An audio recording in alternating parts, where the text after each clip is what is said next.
पूज्य डोंगरे जी बापा ब्रह्मलीन पूज्य डोंगरे जी महाराज वहाँ निवास करते और पौष कृष्ण और यूपी और राजस्थान के ख्याल से कथा करते थे वहाँ प्रतिवर्ष। और एक कथा में मुझे उनके साथ रहने का अवसर मिला था वहाँ मालसर में। सुबह 5 बजे पौष की ठंडी में साहब नंगे पांव जाते थे नर्मदा जी के तट पर, तो रेत पर पांव पड़ते थे तो लगता था कि बर्फ की पाट पर पांव पड़ा, रेत इतनी ठंडी। और फिर नर्मदा जी में स्नान सुबह सुबह, और स्नान करने के उपरांत धौत वस्त्र पहन करके साक्षात ब्रह्म तेज मानो सविता की उपासना कर रहा हो, वहां खड़े खड़े डोंगरे बाप जी प्रातः संध्या करते थे, सूर्य को अर्घ्य देते थे, गायत्री जपते थे। और सैकड़ों भक्त वहां किनारे खड़े संध्या करते हुए बाप जी का दर्शन करते हुए अपने अपने इष्ट मंत्र का जाप करते थे। हाँ, वहां कलयुग प्रवेश ही नहीं कर सकता। ऐसी पवित्रता, ऐसी धर्मनिष्ठा, ऐसी विरक्ति, ऐसा तप में गए तो प्रभु मध्याह्न संध्या कर रहे थे। बड़ा दिव्य दर्शन था। हटने का मन नहीं हो रहा था, लेकिन फिर दूसरे भक्तों को भी तो जो लाइन में खड़े थे उनको आने से ज्यादा समय रोका जाए वो उचित नहीं। तो हम प्रभु को प्रणाम करके चल दिए। स्वयं द्वारकाधीश प्रभु त्रिकाल संध्या करते हैं, सोचो। महादेव जगत गुरु है, मां बाप तो है ही है हमारे शिव पार्वती। तुम त्रिभुवन गुरु, तुम त्रिभुवन अमर का जाना, आन जीव पामर का जाना। तुम त्रिभुवन गुरु, हे महादेव आप त्रिभुवन गुरु है। इसलिए मैं कहा करता हूं कथा में कि चाहे आप गणपत्य हो, गणेश जी को इष्ट मानने वाले, चाहे आप शाक्त हो, देवी मां को अपनी आराध्या मानने वाले, चाहे आप वैष्णव हो, आप कोई भी संप्रदाय में हो, लेकिन शिव तत्व, शिव आराधना आपके लिए अनिवार्य है। गणपत्य हो और जिस गणपति की आप पति के रूप में शिव तुम्हारे लिए आराध्य है, पूज्य है। यदि आप वैष्णव हो तो परम वैष्णव के रूप में शिव जी तुम्हारे लिए आदरणीय है, पूजनीय है, फॉलो करने योग्य है। उनका अनुसरण करो।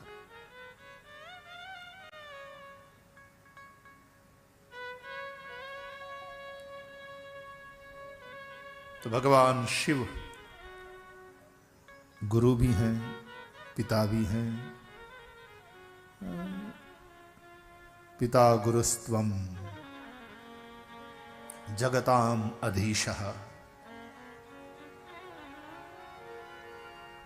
जैसे बाप सिखाता है बेटे को, जैसे सदगुरु सिखाता है शिष्य को, महादेव के सानिध्य में बैठे तो वो सिखा रहे।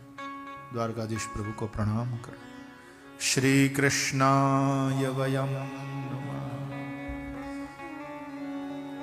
जो सच्चिदानंद स्वरूप है, विश्व की उत्पत्ति आदि के हेतु है, आदि दैविक, आदि भौतिक, आध्यात्मिक त्रिविध ताप को विनष्ट करने वाले हैं, उन भगवान श्री कृष्ण को हम सब नमस्कार करते हैं। कृष्ण को नमस्कार, श्री सुखदेव जी को नमस्कार। और फिर 80,000 ऋषियों की सभा है। व्यास आसन पर वक्त प्रधान हैं शौनक जी। आदर पूर्वक प्रश्न किया है, महाराज घोर कलिकाल आया है और जीव सभी पृथ्वी के आसुरी वृत्ति वाले होते जा रहे हैं। आसुरी वृत्ति किसको बोलते हैं? असुषु रमन्ते इति असुरा, जो असु में ही रमते रहते हैं, यानी प्राणों में ही रमते रहते हैं। इसका मतलब खाओ पियो और मजा करो, यही जिनके जीवन की विचारधारा है। केवल भौतिकवादी, यही असुर है। असुर के कोई सींग नहीं निकले होते, बड़े बड़े दांत नहीं होते, सुटेड बुटेड होते हैं, बाकायदा हाईली लिटरेट होते हैं, लेकिन उनकी विचारधारा ऐसी। महादेव जी ने यही रामचरितमानस में कहा ना कि जिनके यह आचरण भवान मान ही मातु पिता नहीं देवा,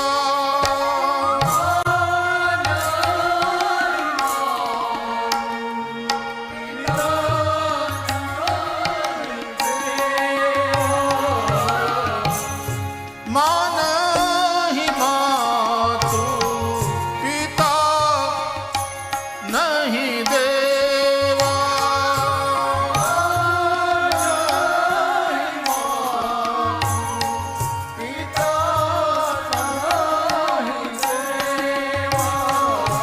साधु पही करवा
माता पिता को नहीं मानता, देवताओं के प्रति जिसके मन में श्रद्धा नहीं है, नास्तिक बना हुआ है, और साधु पही करवा वही सेवा, उनसे उनकी सेवा करता नहीं, उनसे सेवा करवाता है। बोलो, ये वक्ताओं ने संतों ने उपदेश आपवा जाए તમારે આમ કરવું જોઈએ, સાધુઓની તમારા બધાની આ ફરજ છે, તમારે આમ કરવું જોઈએ, તમારે આમ કરવું જોઈએ। અરે પણ પન્નાલાલ તારે શું કરવું જોઈએ એ તો તું પેલા વિચાર કર। તું આ સાધુ સંતોને સલાહ આપવા માટેથી નિયુક્ત થયો છે।